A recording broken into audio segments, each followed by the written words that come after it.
Uh-oh, got a broken Dodge. The check engine light is haunting the customer. Now this looks really fast in here, all red and stuff. Let's see my check engine light. There it is. Let's shut that off. All right.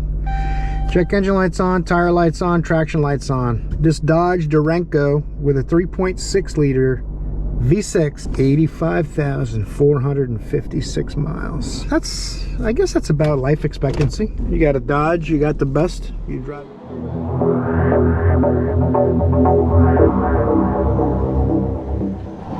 Get the old launch torque buttoned up. I know the door's open. It's silly. What kind of beer's he drinking? Malta Goya 2013 Dodge Durango 3.6 Pentastar.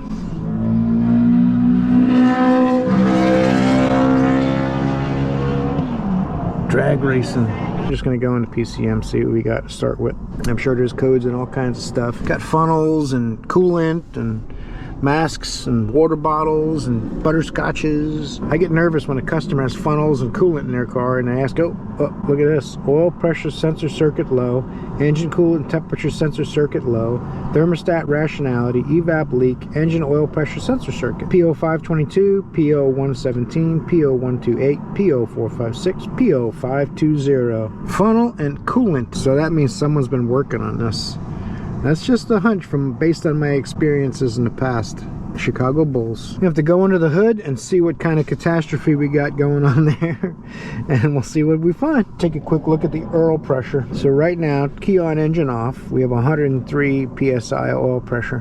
What this means to me is there's a short in the oil pressure switch, or there's a wire pinch somewhere. When someone worked on it, they caught a wire somewhere.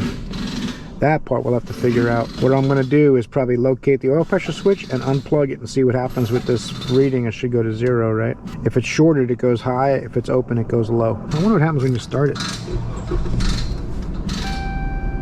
Oh, the oil pressure goes down. If this is low, yeah, it changed again when I shut the engine off, turn the key on. Turn the key off and back on. And it keeps going back to 103.2. Could be a default value, but I tend to think that might be an accurate value and the oil pressure sensor shorted just based on the code. But sometimes computers will throw out fake numbers. I'm going to see which it is under the hood. I see push pins not in the proper brackets. Thermostat is not new, but someone has messed with the air bleed.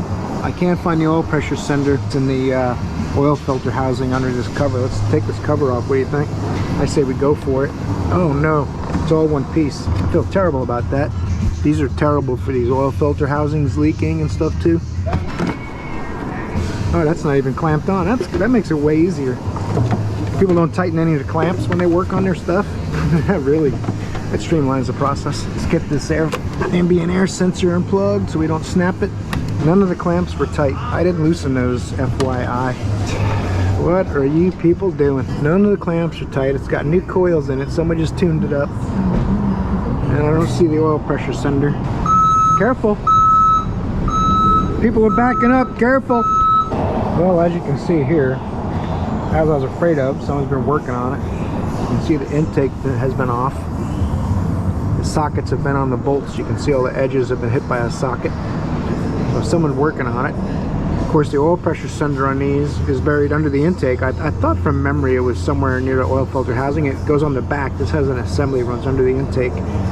The whole oil filter cooler housing under the intake. Can't get to it without R&R in the plenum. And since it has thermostat codes and that's not been replaced, but someone's been playing with coolant, this has a crack in it too anyway. You see this little crack here? That'll show up on camera. So we're gonna have to pull the plenum off even just to test the oil sensor. And since there's a service bulletin about updated parts, you can see here there's pages of service bulletins. Symptom condition, malfunction indicator lamp, oil pressure sensor circuit. All of these engines, they use a similar setup. So, of course, the poor sons of guns working at the Dodge dealer have to go by this. 3.6 liter, 1.5 hours to pull the intake off and all that stuff and get down there to the oil sender, which I'm assuming that's why the vehicle's here. Customer found out how hard it is to get to, so they brought it to us. If I'm going to do all that work just to diagnose it, we're going to assume that we're going to have to replace it as part of the diagnosis. Same thing with the thermostat. I mean, that's cracked. You can keep adding coolant all you want. It's going to do all kinds of weird things, set codes, and people don't realize that when a cooling system leaks, it also can't transfer coolant in and out of the overflow. Because when it has a leak like this, it'll pull in air rather than pulling coolant in as it cools off. They tend to push coolant out when they heat up and suck it back in when they cool off. That's where the overflow comes in handy. If you lose a little coolant, you have extra. But if you have a leak that's pretty bad, it doesn't work. All you gotta do in this one is pop a couple of hoses off, take a couple bolts out of the way, especially since the last place left the brace off, so that made it easy. Look at that. That's only the lower. I gotta keep digging. And the last place left the nuts off of these, so it wasn't braced. It makes it a lot easier. The manifold can crack and stuff a lot easier too. So, give and take. Put that up here so you don't forget to stay in your face when you put it back together.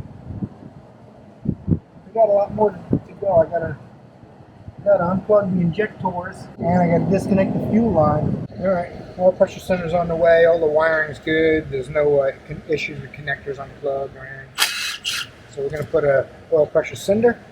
Thermostat was already here.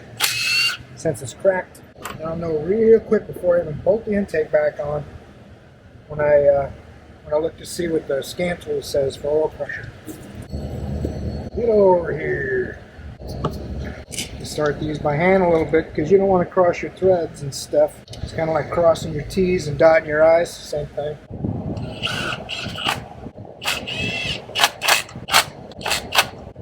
Alright, now pop the old clamp on there. Many parts. I can do the coolant and open the bleeder and get that top back off. That wasn't tight. That's not good. That wasn't. That was tight. So basically 4 of them weren't tight. Let's see. Look at that.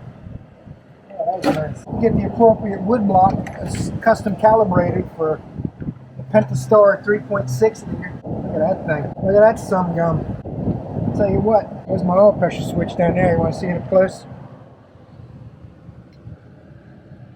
There it is. That's the troublemaker. There's 2 of them down there. There's one down on the bottom. Down there, there's one. Down on the bottom. And then on the top, there's one. So there's 2. You get that one and that one. 2 altogether. On what thing? Got this Durango running. Gonna look in the codes list, clear all my codes. I aired up the tires. It had 2 really low tires, like 24, 25 PSI. So whoever's changing their oils and checking the tires probably, but we'll see how it goes. Seems to run good right now. It holds pressure, no cooling system leaks. I'm gonna look at the data PID and see where the oil pressure's at, and we'll show you that. All right, we got 33 pounds of oil pressure like we're supposed to have. I've aired up the tires, but it hasn't reset the light. I guess I have to drive it for that. And the stability code, I'm gonna have to go in and see what that says. Something else interesting I saw, since it has a purge code, it has a small leak code. I saw something on the purge valve. It said current desired 0, and current actual is fluctuating from 0 to 2 amps, but it says desired 0. I'm not sure if that's an anomaly or if there's something going on with the purge valve. I'm gonna go look in the stability thing and see what the dealio is with that monstrosity. Implausible data from SCM, active, stored. Let's try it one more time, then we leave them as code. Now turn it back on and see if there's a code, and if it is now, we're done with that code. Okay, so that code's not going away. There's a problem with the SCM. Steering angle sensor, I bet you that's what the stability code's for. Steering angle over travel performance, wrong mounting position. Well, that's not good. This car was in an accident. I showed you guys earlier in the video that the bodywork, the sketchy bodywork. So I'm assuming, okay, that code stayed away now. I'm trying to keep this customer from getting sunburn on his knuckles. I'm gonna do an Evap test. Most of the time on these, like 95 out of 100 times, it's a ESIM, which is a little white vacuum switching box that works the evap system, lets the computer know about whether there's pressure or vacuum. So let's do that test and see what we find. It says engine must not be running to start test, so I shut it off, and then it says start it up. Evap test in progress. What it's doing is applying purge, and it's looking for the ESIM switch to change states, and then it's going to tell you at the bottom down here it's got large leak passed, failed, or complete. The problem is this car had a small leak code. Evap monitor test completed. To review data, continue. Evap test results, select forward, continue, or back. Large leak test complete, true. Large leak test failed, false.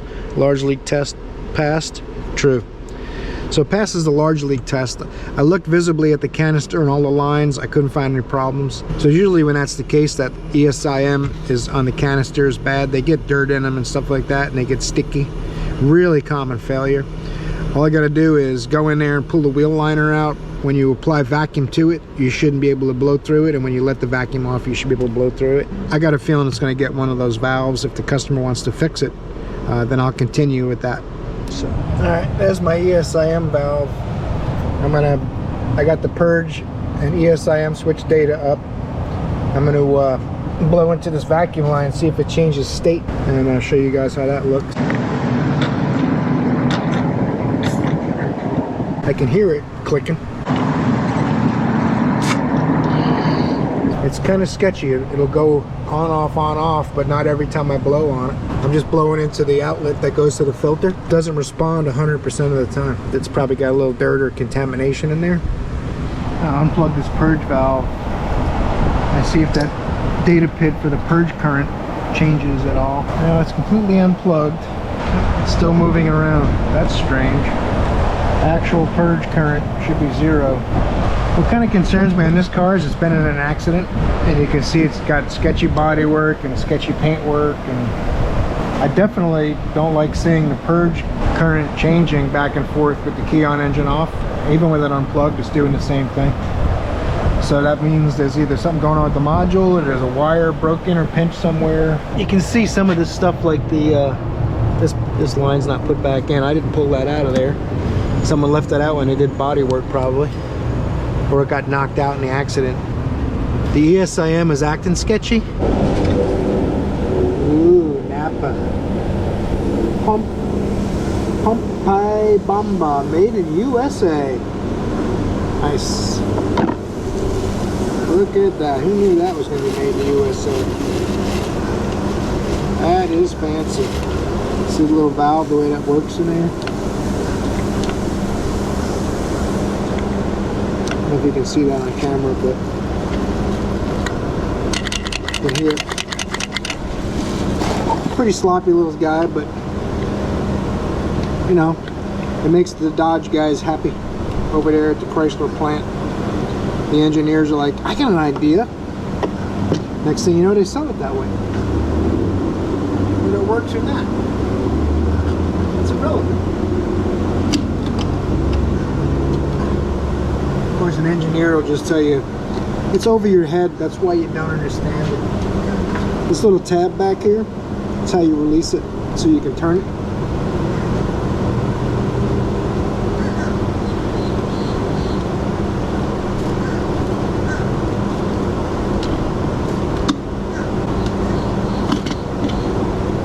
See that cloud of dirt?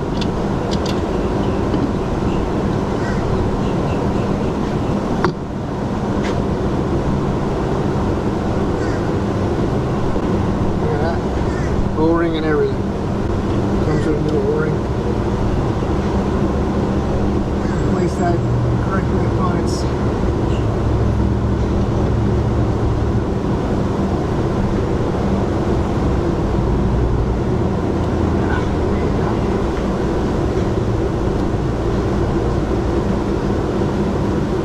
That's back in the clip. This is connected to the filter. Just gotta pop that wheel liner in when this thing's all set. That is nice.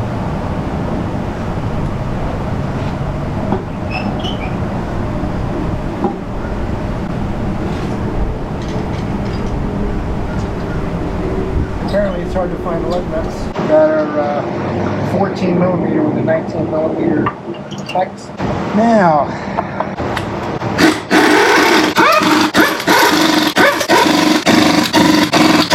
boom.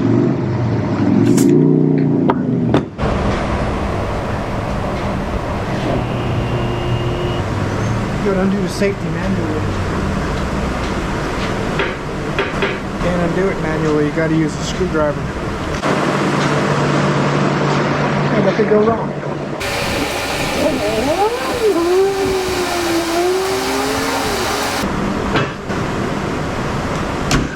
New car simulation complete. Gas cap's coming tomorrow, and so is the lug nut. Put the gas cap and the lug nuts on this, torque the wheels, and take it for a drive. Make sure no weird lights come back on. What else? I think that's about it. I don't think the stability light and the tire light are probably not going to go out. I think there's something going on with Mr. TPMS system. The TPMS has PMS, so it's not happy, and there's nothing you can do about it. All right, I might as well use the handicap knob, right? And take this thing for a quick drive, and we'll see how it goes. Well, that's good. This Durango's running good. No check engine light. I mean, the steering wheel's off center, tire lights on, stability lights on, airbag lights on, but check engine light's not on. That's what he came in for. I call that a win. Hope you're having a great day. Hope you got something out of this quick Dodge Durango repair. Appreciate you guys watching. You're awesome. I'm gonna see you in the next Making It Work video. Bye.